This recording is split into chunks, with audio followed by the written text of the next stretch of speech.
Dans la tête des filles. Alors moi, avec mes amis, je peux aborder tous les sujets parce que je me suis entourée de personnes qui ont su me faire ressentir que je pouvais aborder tous les sujets. Je pars du principe où si tu peux pas tout aborder... Après, moi, je suis quelqu'un de très nature et transparente. Donc, je peux comprendre qu'on ait ces jardins secrets. Mais en tout cas, je peux aborder tous les sujets avec mes amis. Avec ma famille, maintenant, je vais bientôt avoir 25 ans. Donc, forcément, on grandit. Je pense que je suis arrivée à un stade où, oui, je peux aborder tous les sujets. Après, mon père, je lui parle pas. Mais avant, quand je lui parlais, je pouvais aborder vraiment tous les sujets avec lui. Et même s'il y en a que je n'abordais pas, par choix, pas parce que je pense que ça allait être mal reçu. Mais voilà, sinon avec ma famille, oui. Et après, dans le milieu professionnel, je sais pas, tu parles plutôt de tes Avec tes collègues en supérieurs. général. Les gens avec qui tu passes le plus de temps, que ce soit un supérieur ou un collègue. Bah, les collègues de qui je me suis rapprochée et qui sont devenus mes amis par la suite, oui.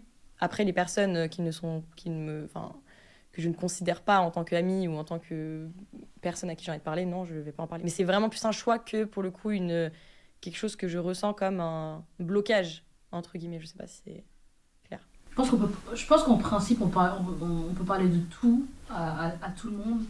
Je pense que ça dépend de la forme. Mais il y a des sujets auxquels je serais un peu plus mal à l'aise d'aborder certains sujets. Notamment des sujets autour de la sexualité, genre je me vois mal parler de sexualité à mon père, genre. Mais ça c'est que mon avis, en tout cas à tout le monde. Et je pense que ça dépend aussi de la forme, ça dépend de la manière dont la personne elle peut accueillir aussi l'information. Après c'est assez large parce que ça peut être un sujet qui peut brider la personne. Donc effectivement quand tu la connais, je pense que tu as plus d'aisance à lui partager du coup ce que tu penses par exemple. Et mais par exemple ce que je disais c'est il y a des sujets autour de la sexualité auxquels j'aurais beaucoup plus de mal à par exemple en parler à mon daron par exemple, mais parce que c'est culturel etc et tout. Et après professionnellement ouais, et je peux et je le fais je pense dans mon quotidien même de manière globale. Je suis pas du genre à parler de sexualité à mes potes, genre on parle c'est pas un sujet qui ça dépend des personnes, mais je pense que je pourrais être à l'aise à parler de tout sujet, mais je pense que je privilégie plus d'autres sujets, genre naturellement ça va être mon quotidien d'entrepreneuse, ça va être mon quotidien en tant que femme, par rapport à ce qui fait sens pour moi, à ce qui me stresse, tu vois, à la manière dont je veux peut-être devenir meilleure et que j'ai des obstacles, des challenges, des trucs comme ça, tu vois. Moi, avec mes amis, je suis assez à l'aise, je peux parler de tout. Après, il y a certains sujets sur lesquels je sais avec quels de mes amis je peux aborder ces sujets-là, parce que je peux comprendre que tout le monde soit pas à l'aise. Moi, pour le coup, je suis quelqu'un de très à l'aise avec la sexualité, donc je peux comprendre que j'ai des amis qui le soient moins. Après, si j'ai besoin de conseils ou si j'ai besoin d'en parler, parce que des fois, on peut se retrouver dans des situations où on a besoin, je sais que tous mes amis seront là. Dans mon cadre familial, pareil, moi je me vois pas du tout parler de sexualité avec mon père ou ces choses-là. Après, j'ai quand même déjà essayé d'aborder certains sujets parce qu'on ne sait pas de quoi la vie est faite. Par exemple, le fait que si j'étais avec une femme ou ce genre de choses, savoir son avis là-dessus, il est ouvert, mais je sais que j'irai pas lui raconter mes parties de jambes en l'air du week-end, quoi, concrètement. Voilà.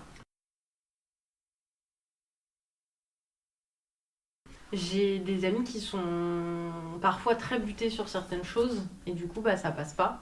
Ils comprennent pas mon point de vue, ils se rendent pas compte de ce que moi je vis et du coup des fois j'en parle pas tout simplement. Enfin, des amis IES IES, IS, vraiment des garçons comme des filles. Par exemple mes amis garçons, quand moi je leur parle de mes histoires d'amour et compagnie, c'est beaucoup de allez tu vas t'en remettre. C'est pas grave, passe à autre chose. Alors que les filles, elles sont plus... justement, les garçons, j'aborde pas trop ce sujet-là parce que ils me servent pas à grand-chose sur ça, quoi. Donc je vais plus vers les femmes. C'est vrai, je suis d'accord avec ça.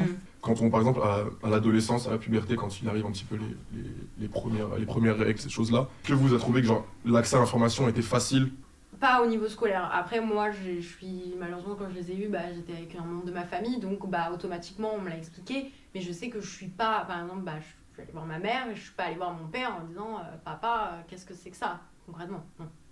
Bon, généralement, quand ça t'arrive, t'as l'impression que c'est une dinguerie qui t'arrive, ou après tu dois aller à l'hôpital et tout.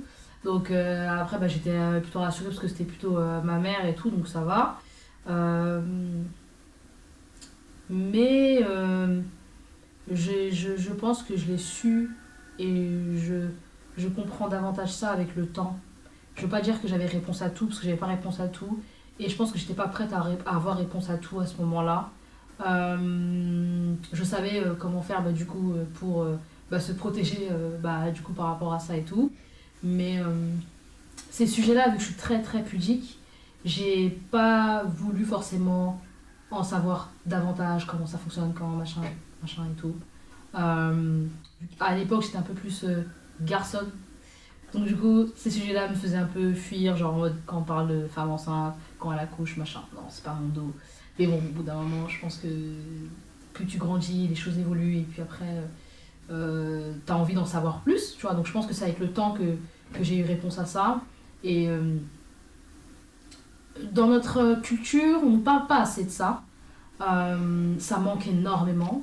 La manière de même d'en parler aussi, c'est plutôt j'ai un peu gênant, tu vois. Donc du coup, on n'a pas... tu vois, on n'est pas à l'aise de ce fait parce qu'on ne nous met pas suffisamment à l'aise par rapport à ça, tu vois. On dit c'est comme ça, c'est pas... Enfin voilà, t'es une femme, c'est comme ça, tu vois. Y a... Tu vois, par exemple, quand t'as des douleurs monstrueuses et d'ailleurs même beaucoup de darons ou beaucoup de personnes, même des hommes, ignorent l'endométriose, tu vois. Quand t'as des douleurs de fou, une daronne elle va te dire c'est normal d'avoir mal en fait. Sauf qu'il y a des niveaux de douleur que du coup que j'ai découvert il n'y a pas très longtemps dans une session d'échange entre femmes, que quand t'as des douleurs intenses de malade, c'est pas normal en fait, tu vois. Donc c'est des petits trucs comme ça. Après ça va, j'ai eu la chance de pas avoir un niveau de douleur où genre je me roule par terre, mais il y a des cas en fait en vrai de vrai par rapport à ça. Et quand on n'en parle pas, du coup ça devient tabou. Mais toi tu te dis en fait si je me plains c'est que je suis pas une femme, ou tu vois, on va dire des trucs comme ça. Mais c'est pas méchant, je pense, quand on te le dit en tant que mère. C'est plus elles ont vécu ça, elles ont réussi justement à tenir, tu vois. Donc en vrai j'ai réussi à le faire, genre tu tiens et le jour où tu seras marié, que tu auras un enfant, tu verras que tu vois, c'est ce qu'ils disent. Et donc je trouve qu'il y a cette espèce d'acculturation là qui a à faire, et peut-être de manière on va dire plus bienveillante, même si je pense qu'elles essayent de faire bien et comme elles peuvent, mais ouais. Moi, c'est marrant, mais quand j'ai eu mes règles, c'était grave une fierté pour moi.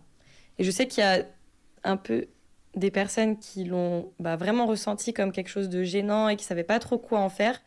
Et moi, c'est bizarre, mais j'ai même relu un journal intime que je tenais quand j'étais petite, et j'ai fait une page dédiée à ça.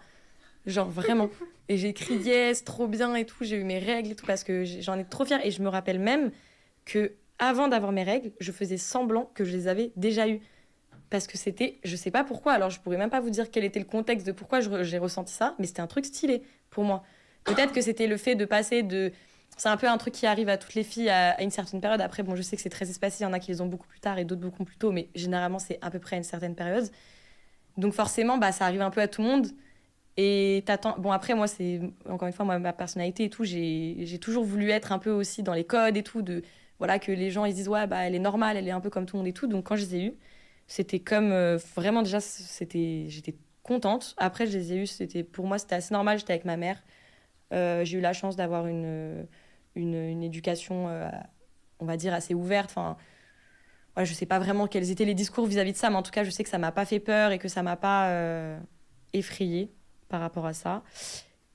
Et voilà, après, mes copines, pareil, du coup, comme ça, je rejoins ce que je disais, hein, c'était un peu une fierté, donc j'étais vraiment contente de l'annoncer aux gens. Et voilà, après, c'est vrai qu'il y a beaucoup de en parlant plus globalement, après, vis-à-vis des règles, etc., beaucoup de préjugés. Et ça, c'est parce qu'il y a énormément de choses, notamment stigmatisantes vis-à-vis de ça, qui, pour moi, en tout cas, c'est quelque chose qui me touche vraiment beaucoup. Dans la tête des filles. n'ayez crainte. Bah, moi, c'est vraiment le point hormonal que Ouais. je veux aborder. Donc, après, il y a aussi beaucoup tout ce qui est lié aux douleurs, effectivement, à minimaliser, parce que, bah, voilà, mais il faut aussi comprendre qu'il y a des femmes qui vivent des règles qui sont. Je pense que vous, les hommes, vous entendez souvent l'accouchement, le truc, c'est affreux, comme si on te brisait 12 ans en même temps. Enfin, bref, vous avez une petite idée de, à mon avis, la douleur que ça peut être. Et bah, il y a des femmes qui ont des règles, et beaucoup, beaucoup de femmes. Et c'est des douleurs qui sont similaires à des contractions, à de l'accouchement qui est une douleur vraiment très très dure à supporter. Et je pense que d'ailleurs c'est pour ça que certains pays là ont accordé des congés menstruels par rapport à ça. Donc ça, voilà. Mais après il y a surtout, pour moi, ce qui est très important, c'est le débat hormonal et expliquer que c'est très très dur à gérer parce que déjà c'est mal expliqué. Vraiment, faut faire comprendre aux filles, aux femmes et tout que oui, tu as des pics d'hormones, tes hormones ils chutent, que ce soit naturellement, que ce soit avec la pilule, les implants et tout ce qui est implant d'hormones du coup qu'on te met dans le corps. Et c'est vraiment quelque chose qui est réel. C'est-à-dire que dire à une meuf ah, t'as tes règles en mode t'es énervée, bah non en fait. Parce que c'est réel. C'est vraiment des choses qui créent chez une personne, qui peut créer je sais pas, la personne elle peut être très anxieuse, très stressée, très triste, très joyeuse. Ça varie en fonction des humeurs. Et je pense que la place de la femme dans la société, eh ben, elle est beaucoup liée à ces hormones-là. Parce qu'elle est toujours vue un peu plus comme peut-être une hystérique, comme une meuf qui fait que de pleurer, ou comme une fille qui se plaint beaucoup. Mais pour moi, c'est beaucoup lié à ça. Je pense pas que quelqu'un en particulier devrait avoir une place dédiée en dehors du cercle familial. Je pense que tout le monde peut être légitime de pouvoir parler de ça, de se dire que, tu vois... Est-ce qu'on en parle assez? J'arrive à visualiser une scène, même si j'ai jamais vécu, mais je visualise, parce que généralement c'est quand t'as enfin voilà, tu viens d'avoir tes règles, par exemple, je sais pas, t'as un pantalon blanc, bah miskin, malheureusement on voit la tache. Généralement, bon, c'est par la force des choses, c'est toujours, t'as toujours une fille avec toi, ou tu vois, ta pote qui dit ah ouais tiens ma veste et tout machin, mais en fait ça peut être une scène où en fait t'as un mec en face et c'est lui qui découvre ça, et lui va plus être en mode waouh, genre hyper gênant, alors qu'en fait en réalité lui aussi peut dire ah non elle a chaud et tout, tiens vas-y couvre le truc. C'est une image que je donne un peu caricaturellement pour montrer que, parce qu'il y a une nana d'ailleurs qui avait fait une expérience comme ça, où elle fait exprès de mettre un pantalon blanc et tout ça avec une tache rouge et tout de sang, et elle a déambulé dans différents endroits, et t'as beaucoup de personnes qui réagissaient en mode choqué, et ça justement cette acculturation là elle a pas du tout été faite, et je pense que Ou qui rigolent et qui se moquent aussi. Hein. ouais, qui se moquent, mais ça, complètement. Et donc, alors que c'est ce qui te permet aussi de donner la vie, et c'est Ouais. dinguerie. Et en fait, on sait pas quel impact et quels sont les bienfaits justement d'une femme qui est enceinte, enfin qui a du coup qui a ses règles, et qu'est-ce que ça apporte.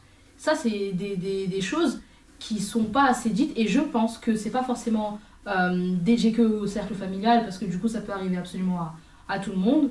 Après, au niveau de la période, au niveau de l'âge, je sais pas trop, parce que ça dépend, tu vois, peut-être, je sais pas, 11 ans, j'en sais rien, ça peut être dit aussi à l'école.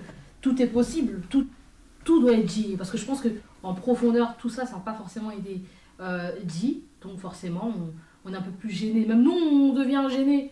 Aujourd'hui, c'est on va dire la première fois de ma vie où là réellement, mais je suis à l'aise avec ça. C'est-à-dire que quand j'achète des serviettes hygiéniques, genre je suis en mode, je suis trop à l'aise. Je suis pas gênée en mode ouais, alors que tout le temps, genre j'essaie de cacher et tout. Maintenant, je suis hyper à l'aise en fait. Parce que le mec en face, il a peut-être une femme, il a peut-être un enfant, etc. et tout. Peu importe, mais en tout cas, il a déjà rencontré quelqu'un qui a vécu, qui a déjà eu ses règles. Sa mère a ses règles. Tu vois ce que je veux dire ou pas? Donc maintenant, je suis très à l'aise avec ça parce que je me dis, en fait, ça permet de donner aussi la vie, etc. Et ça fait partie du système d'une femme. Comme vous, en tant qu'homme, vous avez aussi des choses où on peut se dire aussi, ah, bizarre, tu vois. Mais, non, mais c'est vrai. Ouais, bien sûr. Ah, bizarre. Sauf que vous n'avez pas forcément ce truc-là, mais vous auriez pu avoir autre chose. Vous avez sûrement d'autres trucs. Vous avez des trucs qu'on sait et qu'on dit rien. Alors que pourtant, pourquoi en tant que femme, comme on voit ce truc-là, alors que pourtant, ça permet aussi de donner la vie, on est en mode, waouh, truc, mais non. C'est vrai que les règles, c'est la honte. Quand t'es petit, tu t'échanges les serviettes hygiéniques et tu la caches sous le manteau, genre, comme si t'échangeais de la drogue. Mais je kiffe ce que tu dis là, le fait de dire que c'était une fierté pour toi, c'est un truc de ouf, parce qu'en vrai, c'est un symbole. Et tu vois, non mais, Je suis en fière. réalité, c'est dingue, mais même là, j'ai un autre angle de vue, enfin, je découvre un autre angle de vue par rapport à ça, c'est un symbole, on devrait être fiers, parce qu'en fait, c'est quelque chose qu'on porte en nous. ça fait partie de nous. Et ça, c'est quelque chose qu'aucun homme aura, en fait. Parce que c'est nous, comme en tant que personne, ce qu'on a, c'est ça, en fait. Comme vous avez des choses que nous, on n'a pas, et ça fait partie de vous. Et donc ça, je trouve que c'est même un symbole. Et donc, d'en parler, je pense que c'est là, aujourd'hui, on en parle. Parce qu'en fait, le problème du fait que justement ça soit tabou, c'est parce qu'en fait on n'en parle pas, parce que on considère que c'est quelque chose de sale. Mais non, au contraire, justement, si on a une accumulation de sang, c'est parce qu'on est censé donner la vie et protéger le petit. Donc concrètement, non, il faudrait qu'on en parle beaucoup plus et que ça soit beaucoup plus vu dans le monde, parce que même les garçons, ils savent pas ce que c'est, parce qu'on leur explique pas. Que ce soit dans le cadre familial ou même à l'école. Moi, quand je repense à mes cours de sexualité qu'on a tous au collège, j'ai pas le souvenir que mon prof de SVT, il m'ait expliqué que tous les mois, pendant tant de jours, je vais avoir ça, et que les garçons, ils doivent savoir aussi ce que c'est, parce que même pour les garçons, c'est important de le savoir ce que c'est, parce que vu que ça donne la vie, faut bien que vous le sachiez quand même, parce que du coup ça peut apporter des enfants, il faut le savoir, tu vois ce que je veux dire. Il y a des femmes qui prévoient leurs actes sexuels par rapport à leurs règles, parce qu'elles veulent pouvoir donner la vie. Et ça, c'est des choses qu'il faut qu'on explique beaucoup plus, et que ça soit dans le cadre familial. Après, pour moi, c'est plus quelque chose qu'il faudrait peut-être limite parler plus souvent à l'école, quand on est petit, que dans le cadre familial, parce que tout le monde n'est pas à l'aise avec ça. Donc c'est-à-dire qu'il y a des gens, dans leur cadre familial, voilà, comme tu le disais, on peut pas genre en mode en parler tout le temps.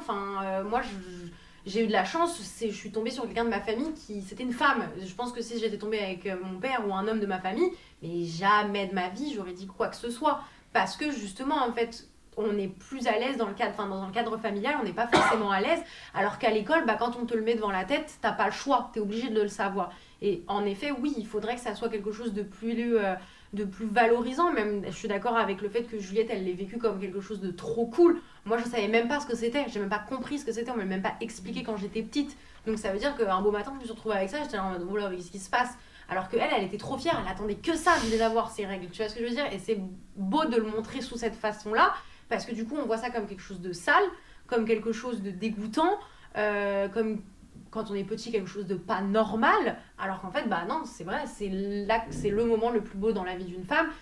Elle a ses règles, ça y est, donc elle va pouvoir avoir des enfants, elle devient une femme. Dans beaucoup de cultures aussi, le fait d'avoir ses règles, c'est de devenir une femme.